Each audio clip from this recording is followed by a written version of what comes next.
And hello fellow Taker Space Bandit here with another episode of World of Tanks. And today guys, we are in the British Tier 10 medium tank FV4202.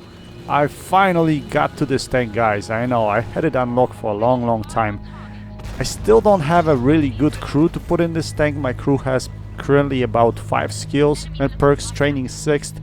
So not the greatest, so I was trying to kind of play some British tanks, get the crew to a particular experience level, but once I was close to finishing 6th skill, I just told myself, let's just buy the tank. And I'm glad I did. And guys, this tank, man, this tank is Unicom's dream. Yes, I'll call it Unicom's dream, because this tank is absolutely fantastic. Has great turret armor, has excellent, fantastic gun, has really good rate of fire, has excellent view range. I mean, there's really nothing wrong with this tank. Minus 10 degrees of gun depression, and also hash rounds. If you know how to use hash rounds, man, you're gonna love this tank. Absolutely. Now, as far as differences between this tank and Centurion Action X, I know it's Centurion Action 10, but I like to call it Centurion Action X. It's just my personal preference. The differences are quite minimal. Actually, there isn't many. The biggest difference, I guess, is that Centurion Action X has the heat rounds, which have penetration over 300, which FV4202 lacks. Although, if you were to pick one versus the other, it really depends on your preference. Playing FV makes you think outside the box. You cannot go upfront brawling because you just don't have the penetration to deal with heavy duty vehicles such as heavy tank destroyers, super heavies, meaning you're gonna have to try different solutions or different areas of the map, different flanking maneuvers to get your damage. While in Centurion Action X, you are able to go to the brawling areas and brawl because you have heat rounds. So I would say these are the biggest differences between those two tanks. But if you're a newcomer into the game and you want a little bit of punch, something that you can brawl in certain situations, I would recommend Centurion Action X. Other than that, there is no differences, guys. I mean, the turret armor is quite similar. There is no real weak spots on one or the other.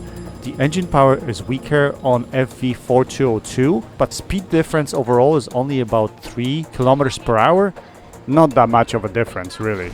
I mean, Centurion Action X gets a slight advantage when it comes to mobility, but FV is still fantastic. Now, I'm saying FV4202, in my opinion, is better than Centurion Action X. But for most experienced players, that will probably be the case.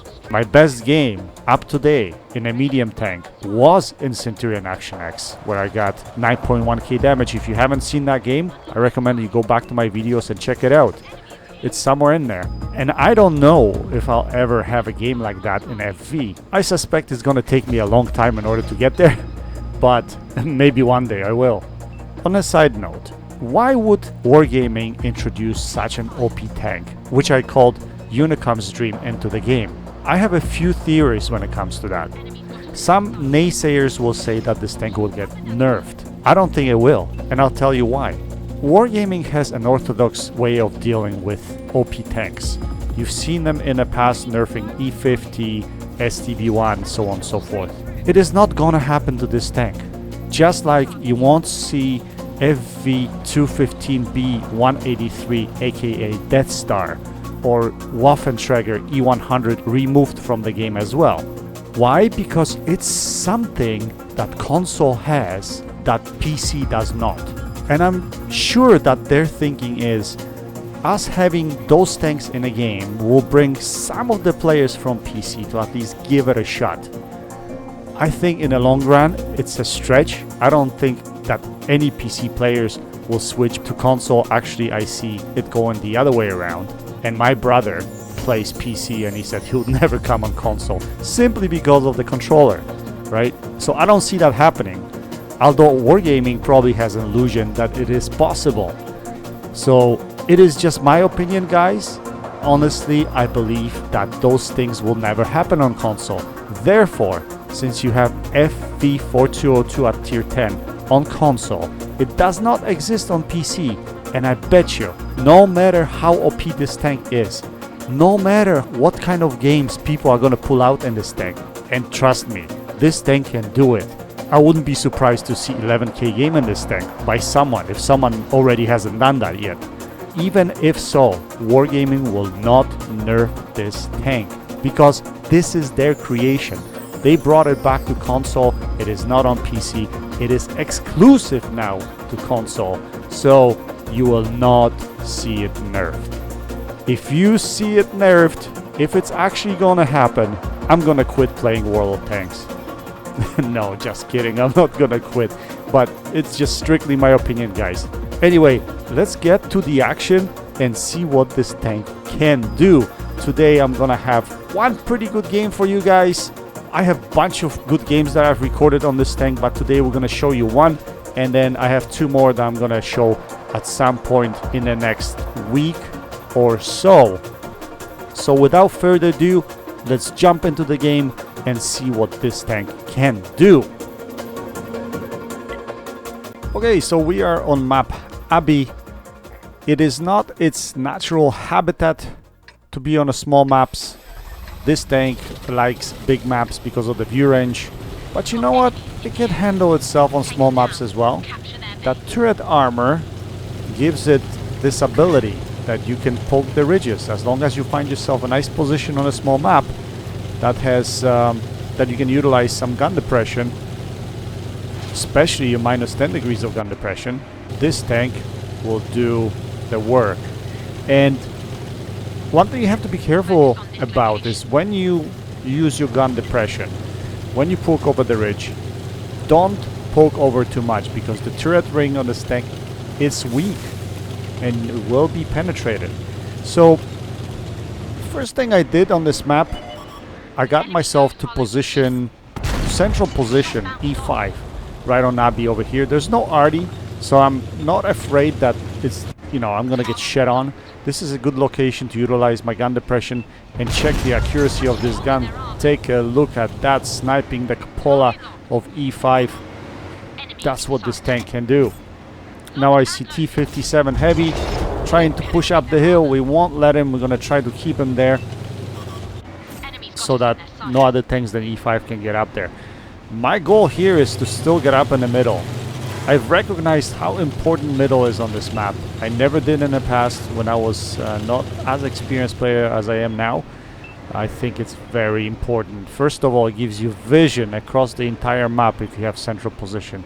Second, you have shots all the way across the map from that position. If you know how to hide, where to put yourself, it's easy peasy playing on this map, guys. Anyway, our T95 moves up and T57 starts paying attention to him instead of me. So we pushed up, we put one shell into him. Unfortunately, we couldn't put more. But I don't know what that T95 is doing. He's hiding there.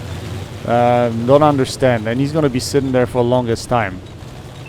He should probably be pushing hill. I was hoping he would push hill with me, but he did not. So we're going to wait up here and see what develops. I don't want to push because of this T57, and now we see T95 approaching. So T57 pokes too much, so we'll be able to put shots into his turret, but T95 pens us. So let's turn around and see where. That's right. That is the weak spot of this tank, right central. If you try to shoot it right in the gun. If you shoot it right in the gun, you will be able to penetrate the middle portion, right around the gun. There's no manlet on this tank, that's why. And there's a flat area there. Anyway, T95 drops. I see T57 pushing the hill, so I'm gonna push right after him. We want to make sure we take him out of the game. I cannot let him flank our T30 that's on the bottom there. That's the idea. I made a mistake here. I should have probably used my gun depression instead of losing HP, but I wasn't sure whether he was gonna aim at me. He did. So we're gonna switch attention to the tanks that are on the west side of the map. As you can see, we lost that area there, but they already passed. No one's looking at me, so we're gonna switch our attention to the other side of the map. There are a couple of tanks over here that I thought I'm able to focus on. but there is nothing really to shoot at. All the tanks on this side are hiding. There's no clear shots. I'm gonna turn my attention back to the other side, and that's what this location does. You have basically freedom to operate looking at every flank, right? The only thing you have to be careful is to hide and find good hiding spots, because if there are tanks looking at you in the middle, you can get shot from across the map from different locations, so you have to be careful. Anyway, we lost our 6th sense. We're gonna come back here, see if we can engage this Type 4 heavy. Luckily he wasn't aiming in the right spot, because I would have easily been taken out here, and we are able to put a shell into him. We're gonna focus him for a bit, but he pulls back, so we don't have any shots at him. So again, we're not gonna just stay here and do nothing. We're gonna try to look around, see where we can find shots, right? So these guys have pushed over. We're gonna try to see if we can get some shots at this Badger. We do have side shots, so we're gonna put first shell into his track. We're gonna put him in place. We're gonna continue working the track area, but unfortunately we just pen him second time around and we don't track him. So now I'm spotted. I'm looking who is actually spotting me. I thought it was the Badger, but it was a Conqueror. Narrow shot at the Conqueror, and this guy had a pretty good game too. That shell I was hoping would pen, but it did not. At that angle, it probably should have penned, but regardless. So we're looking for shots at this guy still, but we don't see anything there. So we're gonna try to switch our attention again to the other flank. We're gonna check if we have shots at this Type 4. Our T-30 is kind of in a bad spot. He's on the bottom in that little ravine there, so he's in real trouble. So you know, we have to pay attention that Type 4 doesn't take him out. So now we're gonna make a push on these guys that kind of overextended here. They're kind of in a pickle. They're surrounded. So all I want to do is draw the separation from myself and Type 4 and engage. There's a Tortoise here, and there's also this Conqueror over there. But we see a Badger that he's overexposing. We see his bottom plate, so we're going to put a shot into him. Then we're going to hide behind the building. Once he stops paying attention to us, we're going to take him out of the game. He started turning. That was a bad play on his part, unfortunately. So we're looking at shots at this Tortoise. We can't really find anything, unfortunately. So I'm getting a little impatient here, because I was thinking I have shots at this Conqueror, and actually I do. I can see a little bit of his side skirt. I thought I would be able to put a narrow shot into him, maybe even track him right there, but I missed both of my shots. You know, FV's gun accuracy is good, but you know, this is asking a little bit too much of this tank. Although sometimes you can pull off shots like that. Anyway, Tortoise is shooting at us. Fortunately, he doesn't pen us. We switch our attention to Type 4 again, but he's pulling back, so I don't have any shots at him.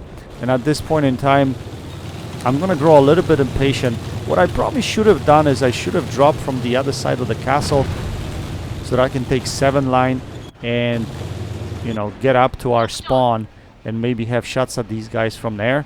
But at this point in time, I wasn't thinking about it. I was mostly thinking about engaging these guys as well as Type 4. So I thought this was the best position for me. So we're gonna check on Type 4 one more time, see if we get a shot at him. We can't, so we're gonna make our move right here. We're gonna just push these guys.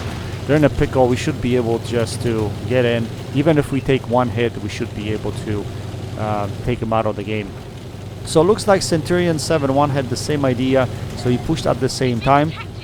We're gonna lock onto this Conqueror, but unfortunately Centurion takes him out before I can. But regardless, I would have taken this shot anyway, because if Centurion would have missed, then we had a shot of damage. So unfortunately this Tortoise is at the sliver, so we're gonna just take him out of the game right here, and we're gonna progress further, and hopefully we can get some, you know, easy end game damage. We know that Type 4 is one shot, but opposition team's Patton is missing. We haven't seen him most of the game. I don't know what he's doing at this point. I was thinking that maybe possibly he's AFK, but we're gonna have to track him down and see where he is. And hopefully, if he is AFK, I should be able to get a little bit more yummy damage from him. And we find him. Yes, indeed, he is AFK. He's just sitting there not doing nothing. So we're just gonna feast. I was just worried that Type 4 is gonna pull out from around the corner here. So what I'm gonna do is track this guy, and we're gonna scoot closer to the hill area here, so that Type would have to overextend big time if he wants to kill us. So we put 3 shots of damage into this button. Now Type 4 is engaging our medium tank on this side here, so he's not even paying attention to us. And we shoot him down, we take him out of the game. So reasonably decent game. We finished with, what, 16 penetrating hits. We got over 5k damage in this game.